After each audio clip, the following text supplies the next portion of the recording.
Hey man, what's the meta? What's the meta like? How is the meta currently? If you have ever played an online game competitively, you've probably heard these questions or questions like them. The term meta is used in MOBAs, it's used in team shooters, it's used in card games, and many other games like them. In card games, it often comes up when people are talking about cards or decks. You might hear somebody say, what are the meta decks? Or people will say things like, that card isn't good in this meta.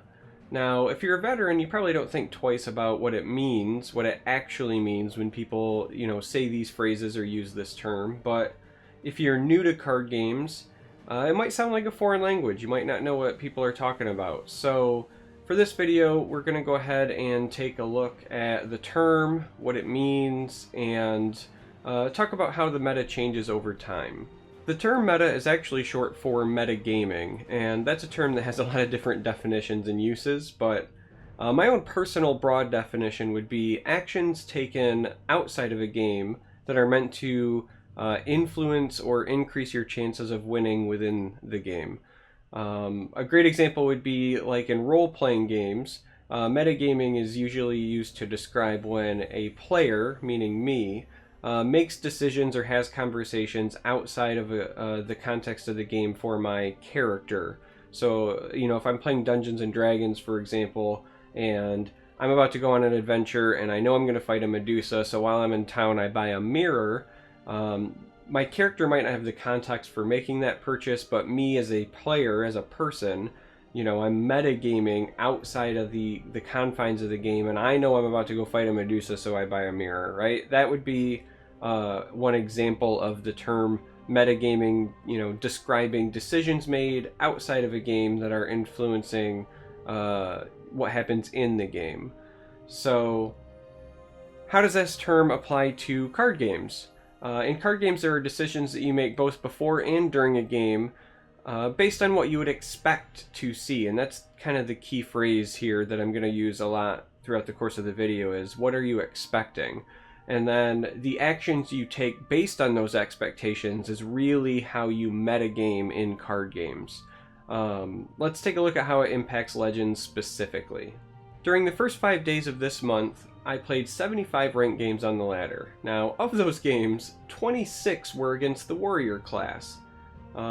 It was far and away the most popular class. No other class came close at all, so it's very easy to say that I would expect to play against Warrior often. And if I'm expecting that, it would be smart for me to tailor my deck and my playstyle to be able to beat Warrior, because I expect to see it a high percentage of the time or a high number of times. This is metagaming, right? I am making decisions based on what I expect to see, and these are decisions I'm making outside of the actual game itself, but are meant to increase my chances of winning when I go into those games. So when you hear people ask about meta decks, what they're really asking for are, what are the popular decks? And they're asking that because they want to know what they can expect to see so that they can make those same decisions to increase their chances of winning whenever they hit the ladder. So let's take our metagaming a step further here. Warrior was not played a lot in the previous month, and I expected it to be played heavily even before I had played those first 75 games. Now, why did I expect that? Well, Legends does this really cool thing where they release a card once a month. It's a monthly reward card. And for the month of April, it happened to be Sower of Revenge. Now, Sower of Revenge was a Warrior-only card, and it was expected to be pretty good. And usually on the first of the month, there's a host of people playing decks to try to test out the new card. They kind of want to see what it plays, and if it's expected to be good, then that number rises significantly, and Sower was expected to be good. There's historical precedence for this. Back in October, when Histgrove was released, Histgrove was expected to be good, and it was dominating the ladder in the month of October in terms of popularity. So even before I had played those 75 games, I expected to play against a lot of Warrior decks, and it turns out I was right. So again, with the metagaming portion, right, planning for the meta, I would want to tailor my decks to try to beat warrior if I want to increase my chances of winning. And again, these are decisions that I'm making based on knowledge outside the confines of the game that I'm actually playing. Metagaming can occur even throughout the course of you actually playing a game. So if you're leaning on external knowledge, again, to increase your chances of winning within a game, that's a form of metagaming, and it often rears its head in the form of like card predictions. One of the best examples I can think of is that whenever I queue up against any intelligence decks, I typically expect my opponent to be running Firebolt and 3 copies of it. It's just a really common card to run because it's very powerful and it helps establish the early game. So whenever I am playing into intelligence decks and I play something that has 2 health in the early game, I've been known to say on stream, let's play a game called Find the Firebolt. And then I play my creature and I totally expect it to die. Let's play a game, guys. It's called Find the Firebolt. Alright, let's play a game called Find the Firebolt. Want to play a game? It's called Find the Firebolt. There we go. Let's play a game called Find the Firebolt. Sure. Let's play Find the Firebolt, I guess. I don't really even care for the drain. We're gonna play Let's Find a Firebolt. Now when I do this, I don't actually know for certain that my opponent is playing Firebolt. I haven't seen them play any copies yet, and even if they played a copy, I have no guarantee that they for sure run 3. But by leaning on my external knowledge of, what's popular and leaning on my previous experiences, it's usually a pretty safe bet that I can count on my opponent running 3 Firebolts. And this is metagaming, even though it's occurring while I'm playing a game, I'm still again leaning on that external knowledge. So when people talk about the meta, they're again really talking about deck popularity, card popularity, and how you plan for those cards or how you plan for those decks. So one of the interesting things about the meta is that it's constantly changing and evolving. Now, it will change when new cards are released because that will alter people's playing habits, right? We saw that with the Sower of Revenge example that I was talking about earlier. But the meta can change and evolve even when cards are not introduced to the ecosystem. As one deck rises in popularity, people will try to make alterations to make that matchup more favorable, and they may even try switching decks entirely. And then as people try to counter what is perceived to be, the most popular deck or most popular art type, you'll see this gradual shift, or sometimes it's not that gradual. Sometimes it feels like it happens right overnight, but as people try to increase their chances and basically create like counter decks to what are seen as the meta decks, you will see popularity percentages shift. Examples of both kind of meta shifts actually happened very recently in Legends. So after the release of the Fall of the Dark Brotherhood, there were a large number of people who were playing Unstoppable Rage. It was a new card that was released that's very versatile. If it's used correctly, it can be very powerful.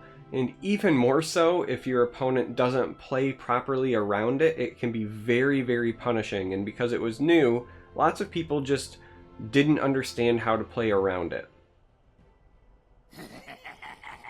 Yeah, there we go. Close ranks. Let nothing... There we go. Thank you, sir. Now I want you guys to understand something. He is probably the kind of person who's going to say, like, Unstoppable Rage is OP. Yeah, but you also just, like, flooded that. Like, there was no reason for him to put all of those in that shadow lane. Those all needed to go here. Like, this is 100% a play mistake by him. Just so we're clear.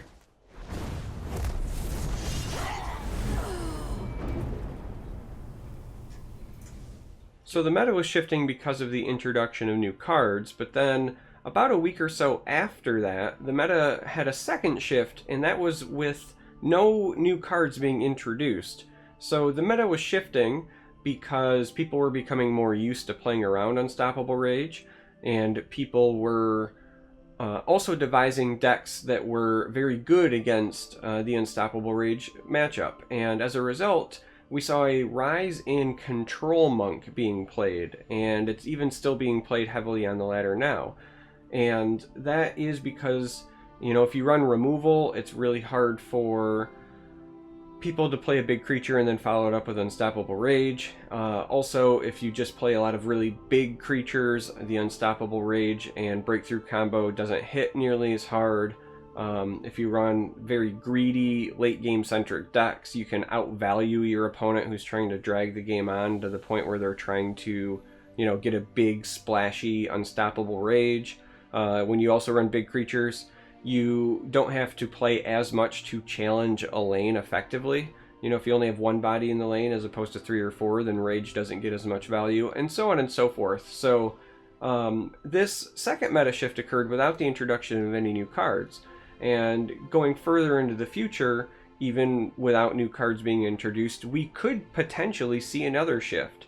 If Control Monk takes, the new top of the ladder tier popularity slot, let's say, I would not be shocked if we see a rise in aggressive decks again. Control Monk is very weak in the early game because it plays so many greedy late game cards, and hyper aggressive decks could capitalize on that. So I would not be shocked if that ends up being a byproduct of the rise in Control Monk.